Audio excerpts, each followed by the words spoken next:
న్యాయాధిపతులు 15వ అధ్యాయము. కొన్ని దినములైన తరువాత గోధుమల కోత కాలమున సంసోను మేకపిల్ల ఒకటి తీసుకొని తన భార్యను చూడవచ్చి, అంతఃపురములోనున్న నా భార్య యొద్దకు నేను పోదుననుకొనగా, ఆమె తండ్రి లోపలికి వెళ్లనీయక, నిశ్చయముగా నీవు ఆమెను ద్వేషించితివనుకొని నీ స్నేహితునికి ఆమెను ఇచ్చితిని. ఆమె చెల్లెలు ఆమె కంటే చక్కనిది కాదా? ఆమెకు ప్రతిగా ఈమె నీకుండవచ్చును, చిత్తగించుమనెను. అప్పుడు సంసోను, నేను ఫిలిష్తీయులకు హాని చేసిన ఎడల వారి విషయంలో నేనిప్పుడు నిరపరాధినై యుందునని వారితో చెప్పి, పోయి 300 నక్కలను పట్టుకొని దివిటీలను తెప్పించి, తోకతట్టు తోకను త్రిప్పి 2 తోకల మధ్యను ఒక్కొక్క దివిటీ కట్టి, ఆ దివిటీలో అగ్ని మండచేసి ఫిలిష్తీయుల గోధుమ చేలలోనికి వాటిని పోనిచ్చి, పనల కుప్పలను, పైరును, ద్రాక్ష తోటలను, ఒలీవ తోటలను తగలబెట్టెను. ఫిలిష్తీయులు ఇది ఎవడు చేసినదని చెప్పుకొనుచు తిమ్నాయుని అల్లుడైన సంసోను భార్యను ఆమె తండ్రి తీసుకొని అతని స్నేహితునికిచ్చెను గనుక అతడే చేసియుండెనని చెప్పిరి. కాబట్టి ఫిలిష్తీయులు ఆమెను ఆమె తండ్రిని అగ్నితో కాల్చిరి. అప్పుడు సంసోను, మీరు ఈలాగున చేసిన ఎడల నేను మీ మీద పగ తీర్చుకొనిన తరువాతనే చాలించెదనని చెప్పి తొడలతో తుంట్లను విరగగొట్టి వారిని బహుగా హతము చేసెను. అటు పిమ్మట వెళ్లి ఏతాము బండ సందులో నివసించెను. అప్పుడు ఫిలిష్తీయులు బయలుదేరి యూదాదేశములో దిగి చెదరి లేహీలో దోపిడి కొరకై దండు కూర్చిరి.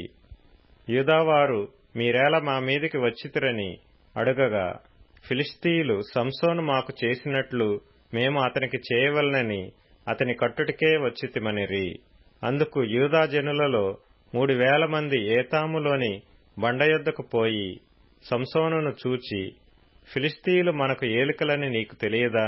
నీవు మాకేమి చేసితివని చెప్పగా, అతడు వారు నాకెట్లు చేసిరో అట్లే నేను వారికి చేసితినెను. అందుకు వారు, మేము ఫిలిష్తీయుల చేతికి అప్పగించుటకు నిన్ను కట్టవచ్చితిమని అతనితో అనగా, సంసోను, మీరు నా మీద పడకుండునట్లు నాతో ప్రమాణము చేయుడనెను.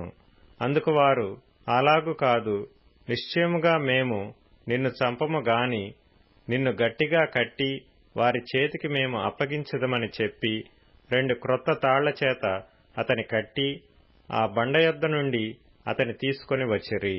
అతడు లేహీకి వచ్చు వరకు ఫిలిష్తీయులు అతనిని ఎదుర్కొని కేకలు వేయగా, యెహోవా ఆత్మ అతని మీదికి బలముగా వచ్చినందున అతని చేతులకు కట్టబడిన తాళ్లు అగ్నిచేత కాల్చబడిన జనపనారవలెనాయెను.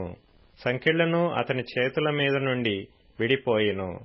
అతడు గాడిద యొక్క పచ్చి దవడ ఎముకను కనుగొని చెయ్యి చాచి పట్టుకొని దాని చేత 1000 మంది మనుషులను చంపెను. అప్పుడు సంసోను, గాడిద దవడ ఎముకతో ఒక కుప్పను, 2 కుప్పలను నేను చంపియున్నాను, గాడిద దవడ ఎముకతో 1000 మంది నరులను చంపియున్నాను అనెను. అతడు చెప్పుడు చాలించిన తరువాత ఆ దవడ ఎముకను చేతి నుండి పారవేసి ఆ చోటికి రామత్లెహీ అను పేరు పెట్టెను.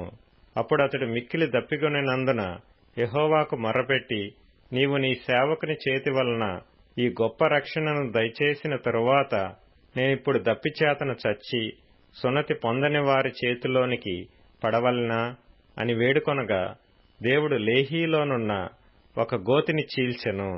దాని నుండి నీళ్లు బయలుదేరెను.